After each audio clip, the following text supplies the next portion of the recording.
Opa pessoal, tranquilo? Eu estou aqui vindo antes do vídeo para pedir para que vocês me sigam no Instagram, @Matzilla, eu tô sempre postando coisa lá, novidades sobre os vídeos, e também no Twitter, @Matzilla616, onde eu tô sempre tendo um contato próximo ao pessoal do canal, então eu espero que vocês me sigam lá, muito obrigado e vamos lá pro vídeo.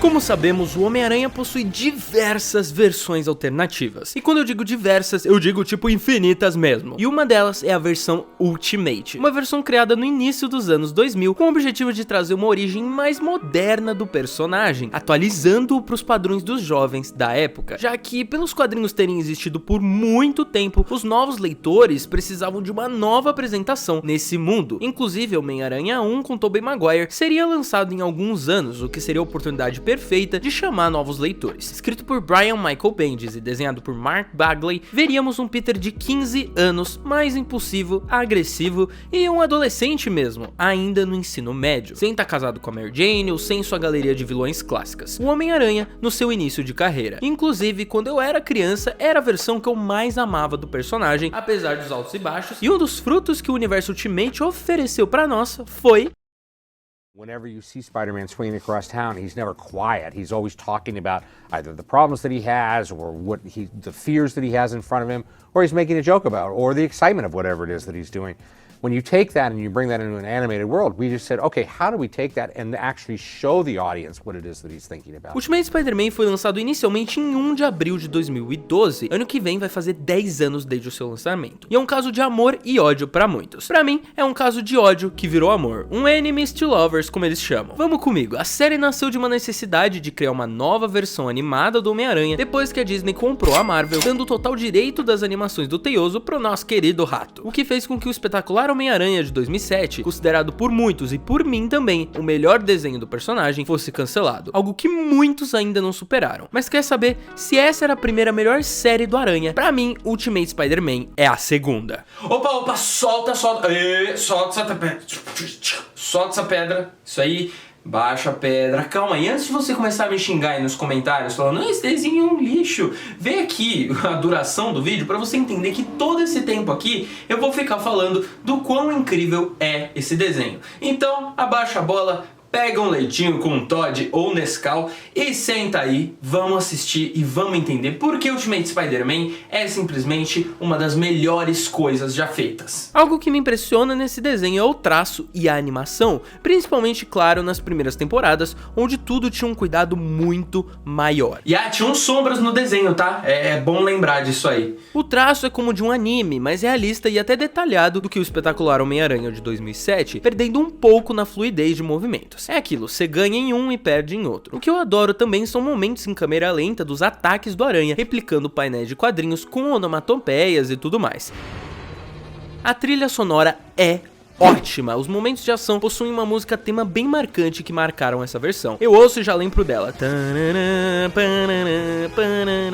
Cara, é muito bom. A expressividade do Aranha por cima da máscara é ótima. A forma que seus olhos formam as reações é bem divertido e lúdico. O seu traje é o clássico que todo mundo ama, e por mais que a série não traga muita coisa do universo Ultimate dos quadrinhos, ela se esforça em criar algo novo com a premissa de utilizar algumas coisinhas dessa versão. Como por exemplo, a gente tem o Nick Fury como mentor do Aranha aqui, aparecendo para ensinar o garoto a ser um herói melhor e mais disciplinado, ao invés de ficar só no bate ou regaça tradicional. Ninguém está dizendo que você não impediu o bandido, mas olha em volta. Acha que o Capitão América teria feito isso?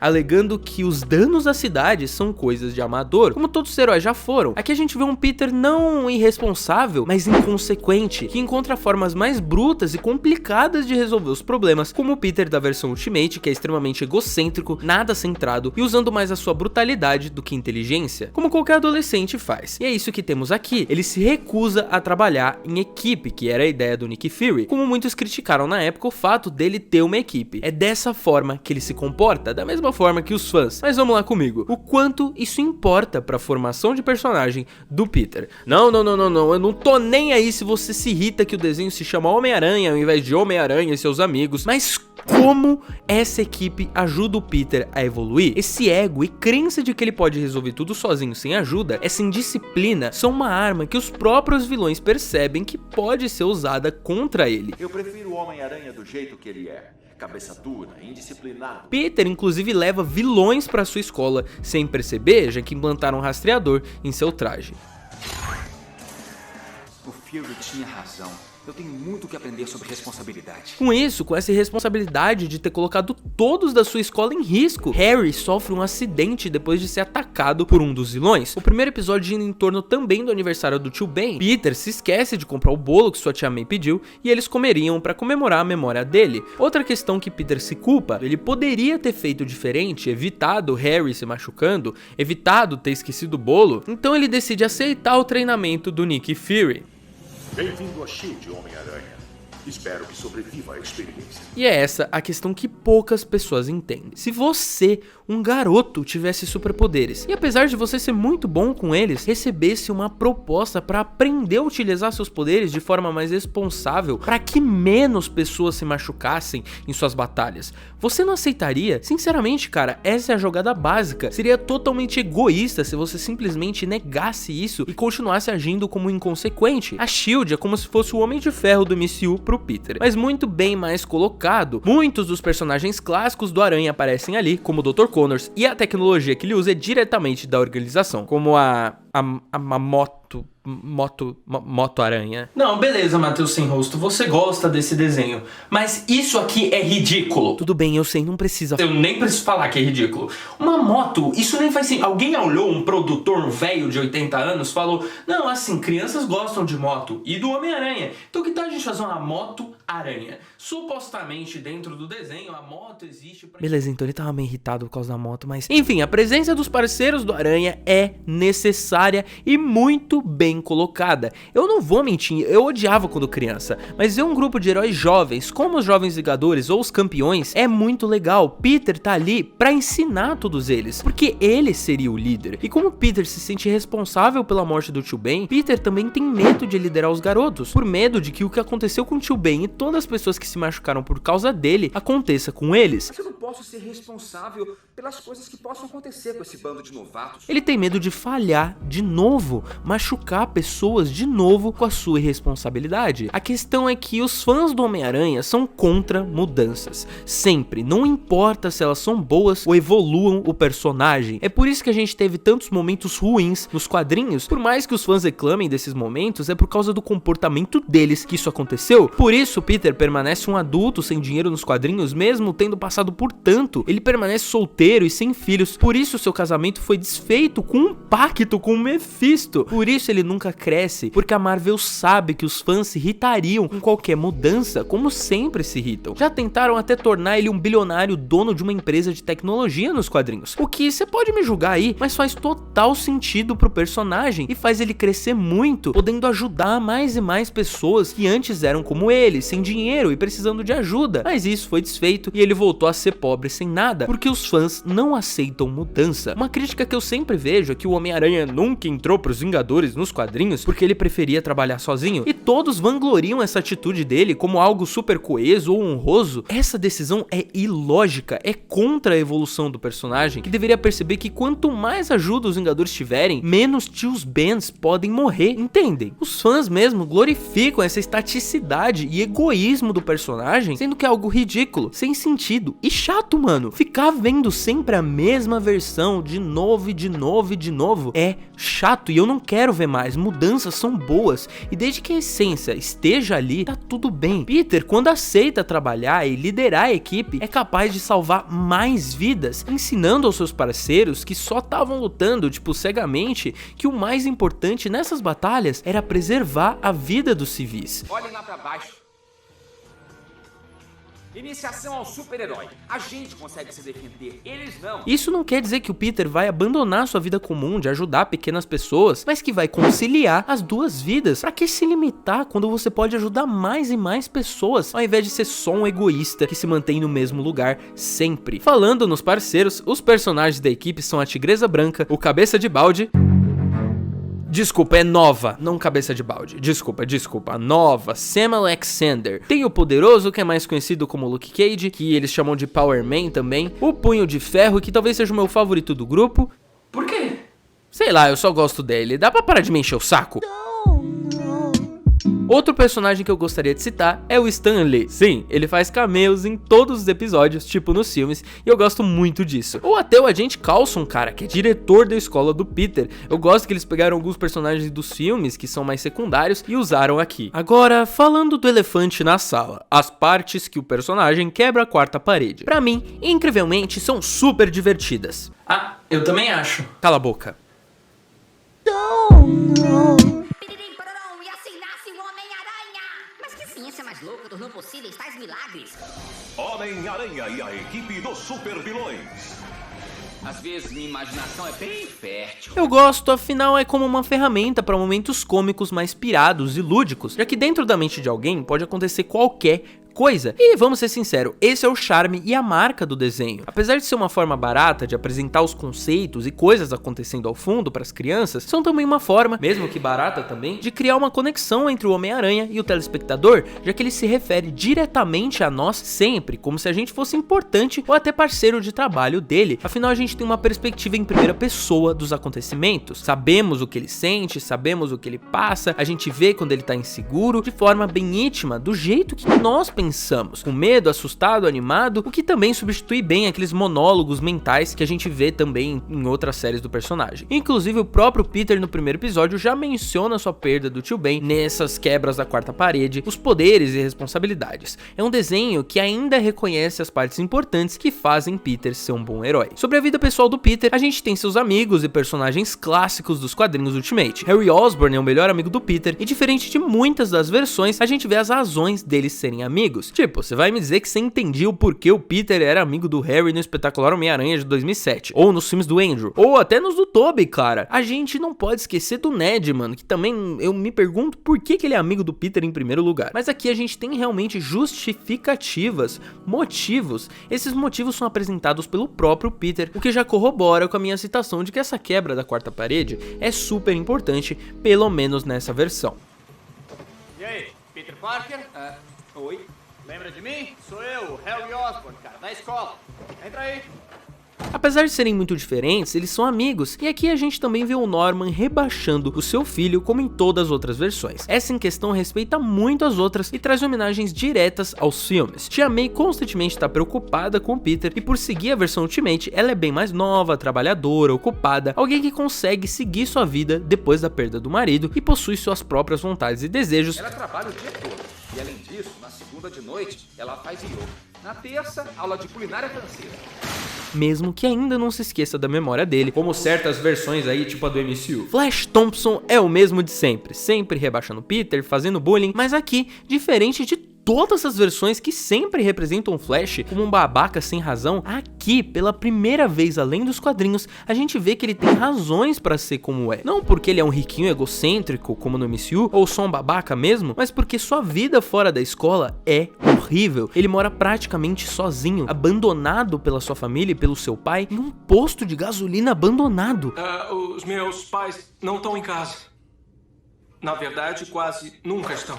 É uma das suas primeiras e únicas vezes que a gente vê os motivos dele agir dessa forma, e isso é ótimo. Ele até se torna o Agente Venom posteriormente, tentando se tornar um herói como o Homem-Aranha, do qual ele é maior fã, após tentar melhorar e reconhecer seus erros. Vocês entendem, cara? São personagens humanos, até o Flash, dentro dessa série que tantos dizem que é tosca e infantil. O objetivo do vilão principal, Norman Osborn, é usar o Homem-Aranha como ferramenta para criar um exército de seres superpoderosos para serem vendidos como arma. Norman é igual igualzinho ao Peter, indisciplinado, irresponsável, e é exatamente quem Nick Fury não quer que Peter se torne. Falando sobre o Peter, a série em suas primeiras temporadas realmente tenta focar na sua vida pessoal. A gente tem a Mary Jane, que é a melhor amiga dele desde que eram crianças, e até constroem um romancezinho com ela, mesmo que ele seja esquecido nas próximas temporadas. A garota insiste em conseguir um trabalho no Clarim Diário, afinal aqui a gente vê pela primeira vez uma versão jornalista da MJ, e acreditem, isso não tinha acontecido antes, nem mesmo nos quadrinhos, talvez na versão Ultimate, mas lá não era tão expressivo quanto era aqui. Isso também é algo que acabou vindo posteriormente no Homem-Aranha de PS4. Peter tá na escola, escondendo sua vida dupla, e esse núcleo até que é bem explorado no começo somente. Seus dilemas com seus melhores amigos, sua inveja de que talvez sua nova equipe, que começou a estudar na escola dele, possa tomar seus melhores amigos dele, ou sua vida como Homem-Aranha tomando sua vida de Peter com seus amigos, principalmente com a vinda desses amigos para a escola, ou Harry se tornando o Venom, por exemplo. Muita gente odeia isso, mas quer saber? Eu acho o máximo. Beleza, você vai escrever embaixo: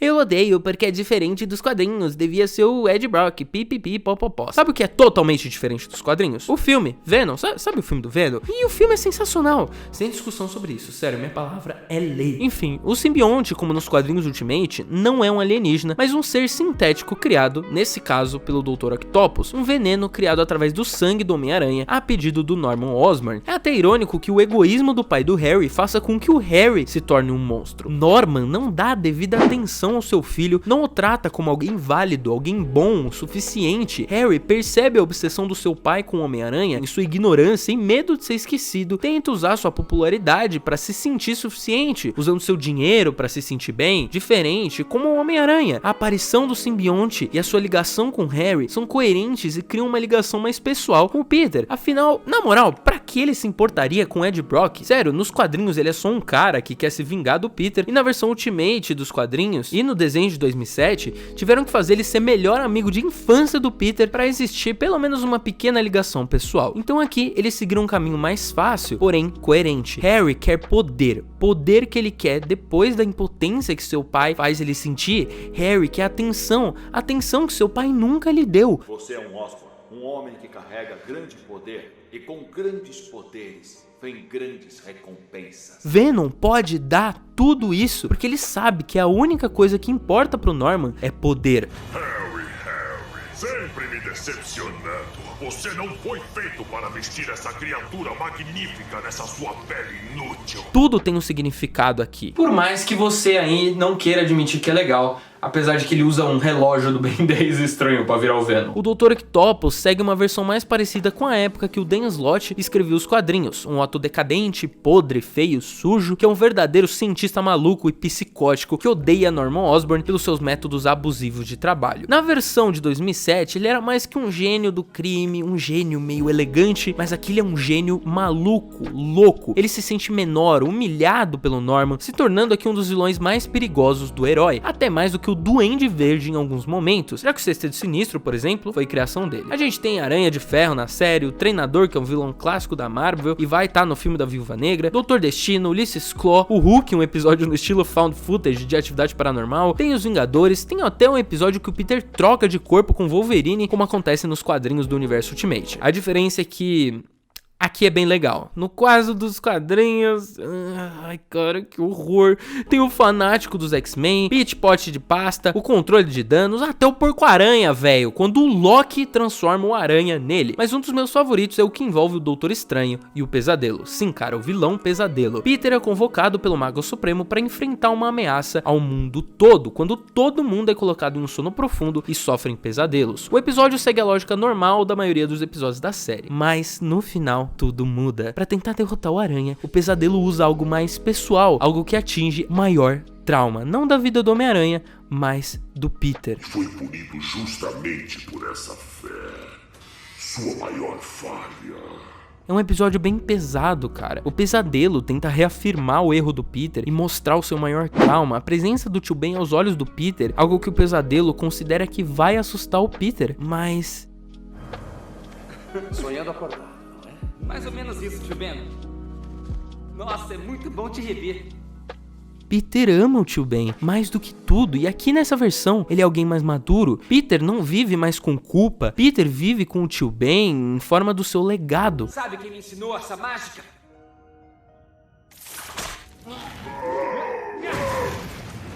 Legado esse que permite Peter entender como derrotar o Pesadelo, um ser transdimensional. E como eu disse, sério, essa é uma das versões mais maduras e resolvidas do personagem. Por mais que ela pareça infantil, o fato do desenho se permitir mudar convenções já definidas do Homem-Aranha faz com que talvez, sem querer, tenhamos um Peter que seguiu em frente de antigos conceitos e encontrou novos caminhos, ótimos caminhos, caminhos que nos quadrinhos não foram encontrados porque a Marvel insiste em manter o Homem-Aranha no mesmo status desde sempre. Peter aqui deixa seus amigos para viver sua vida de aranha em muitos momentos, sempre, e essa é a responsabilidade de ter que escolher entre suas duas vidas. A primeira temporada, ao invés de apresentar o Duende Verde como arqui-inimigo do Aranha inicialmente, já que somente no final da temporada ele é apresentado como Duende, transformado pelo Dr. Octopus em forma de vingança, é bizarro, cara. Esse Duende aqui é uma ameaça de verdade e muitos julgam a aparência dele, mas é literalmente a mesma dos quadrinhos Ultimate, unida com a tecnologia da versão definitiva. Mais uma vez, mudanças são necessárias. Por ser mais poderoso, o vilão se torna uma ameaça muito maior do que o Duende convencional. Além do Harry mesmo ver seu pai transformado em monstro, o que é algo perturbador e cria dilemas pro Peter, que acredita que sua equipe se feriu por causa dele. Nossa,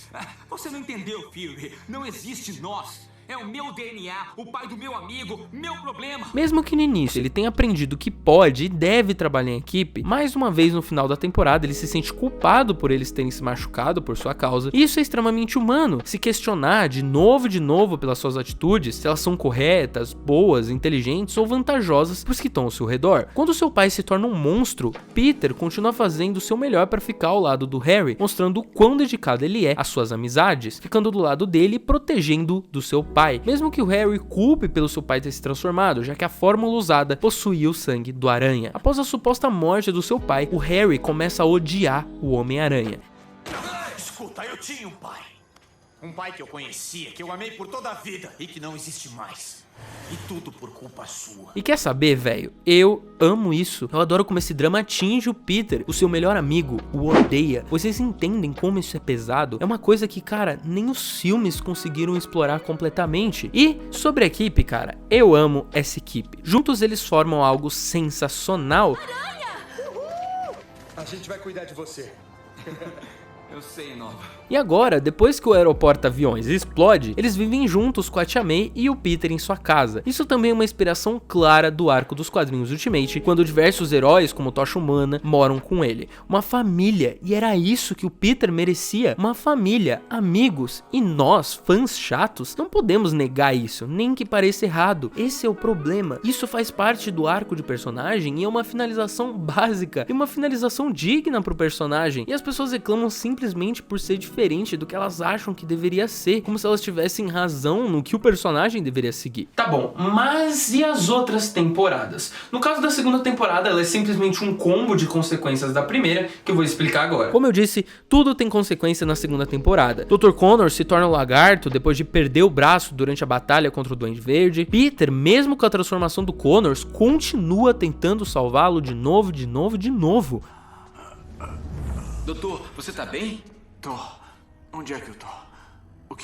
O que foi que eu fiz? Peter tem menos privacidade em sua casa pelos heróis estarem morando lá. A temporada apresenta mais e mais vilões clássicos como Carnificina, Kraven, Besouro, Rhino, Electro pra criarem o Sexteto Sinistro. Eu juro pra vocês, esse desenho é realmente bom, até no design dos vilões, que é totalmente assustador. Alguns deles são realmente ameaçadores, menos polidos e mais sujos do que as versões base dos quadrinhos, mais selvagens, animalescos. Existem muitas referências ao universo Marvel, como eu disse. Por exemplo, o próprio...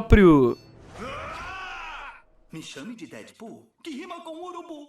E também com tatu, e quem sabe com o peru. Não mexa comigo e eu não mexo com tu. Isso foi meio estranho. Ele participa de um episódio ao lado do Aranha. Esse é um dos melhores episódios da série, colocando os dois personagens como opostos um do outro. Peter inicialmente o admira, mas percebe o quão inconsequente ele é, trabalhando apenas por dinheiro e querendo matar os vilões, algo que Peter não valoriza. Percebem o quanto o desenho entende e respeita a essência do personagem?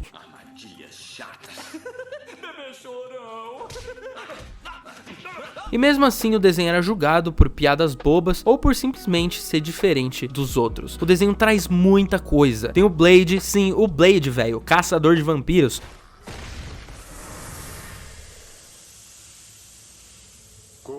com até o Homem-Coisa, que é a cópia da Marvel, do Homem do Pântano, tem o Homem-Areia Herói, o Norman Osborn como Patriota de Ferro, do jeitinho que é nos quadrinhos, no arco que ele finge se redimir dos seus pecados, uma representação clara da hipocrisia do vilão, o meu arco favorito também, que é o do Aranhaverso, que trouxe pela primeira vez, cara, o Miles Morales em outra mídia além dos quadrinhos, dublado pelo Donald Glover, que inclusive foi o cara que deu a inspiração ao Brian Michael Bendis para criar o Miles Morales lá em 2011. Ele aparece em um universo onde o Peter morreu em uma batalha com o Duende. A gente tem o Aranha 2099, Porco-Aranha, Aranha Noir, Mulher-Aranha, tudo muito antes do filme do Aranhaverso. O Abutre, Dr. Octopus da Hydra, Anti-Venom, Amadeus Cho, Manto e Adaga, Esmaga-Aranhas e um final de explodir a cabeça. Velho, isso é demais. Tem até o Contest of Champions, né, que tem aquele cara lá do Thor Ragnarok. Mas por que eu não tô explorando tudo aqui? Cara, é porque eu quero que você, caro telespectador, vá lá assistir. Não fica só me ouvindo falar, vai lá experienciar o quão bom é o Ultimate Homem-Aranha. Eu pensei que assim que me tornasse o Ultimate Homem-Aranha, minha missão estaria cumprida. Mas nem de longe. Isso não é o fim, isso é só o começo.